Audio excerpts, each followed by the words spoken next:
question is, how is the weaponization of trade affecting the African economies, particularly Ghana, and what strategies are being considered to strengthen the economic resilience of the African continent? Thank you very much. I don't know if everyone can hear me. Let's put this in a broader context. I think that one of the things that policymakers are doing recently is a failure to understand the lessons of history as well as the lessons of economics. There are surely trade imbalances.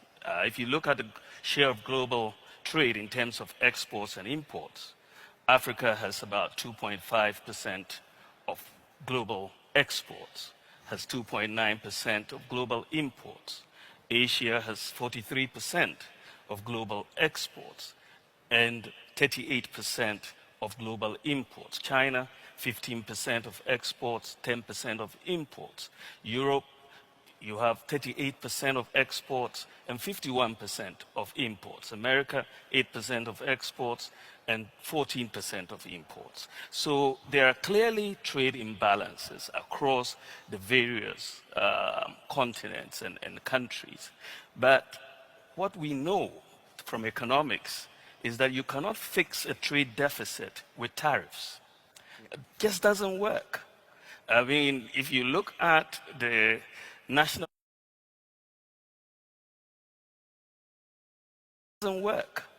I mean, if you look at the national income identity, where you say that your income is equal to your consumption, investment, government spending plus exports minus imports, that breaks down into a simple equation, which is a truism, that your deficit, the exports minus your imports, would necessarily have to equal the difference between your savings and investment.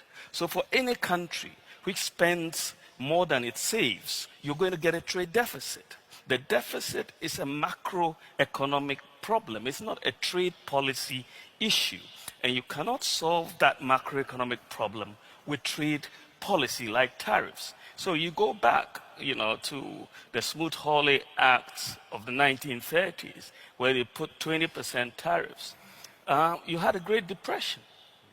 And that is what happened recently with China and the US, 2018, 2019. Again, we had the impact, which was negative for global trade. What the US has done recently is increase the average tariff rate from about 2.4% to 10%. This is the largest increase in tariffs since 1943. And the impact will not be small. It will not be insignificant. Thankfully for Africa, our exports to the United States is about 6.5%. And our imports from the United States is about 4.4%.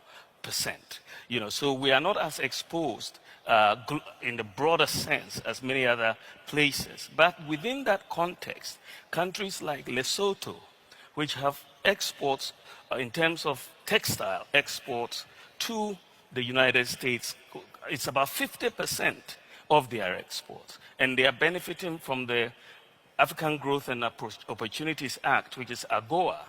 And these countries are going to be affected very significantly. When you have 50% of your exports, and AGOA is basically going to collapse under these tariffs. So what you're going to see in Africa, as you're seeing across the world, there's going to be more of a clamor and for self-reliance.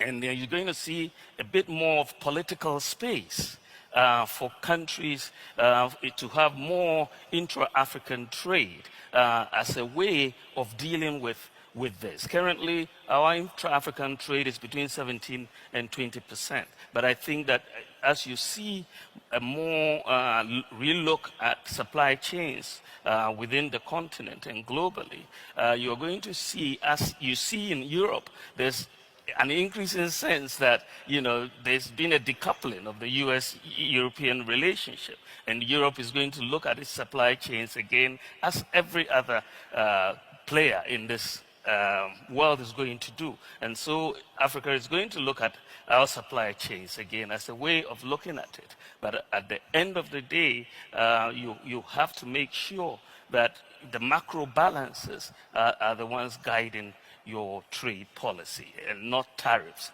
The tariff rates are not the ones that actually determine the effectiveness of your deficit outcomes. Mr. Bawumia, I'd like to come back to you and also address China and its role in the African continent. As we know, the role of China in Africa is growing. Do you see African countries deepening trade ties with China in response to rising global protectionism, or are we more likely to see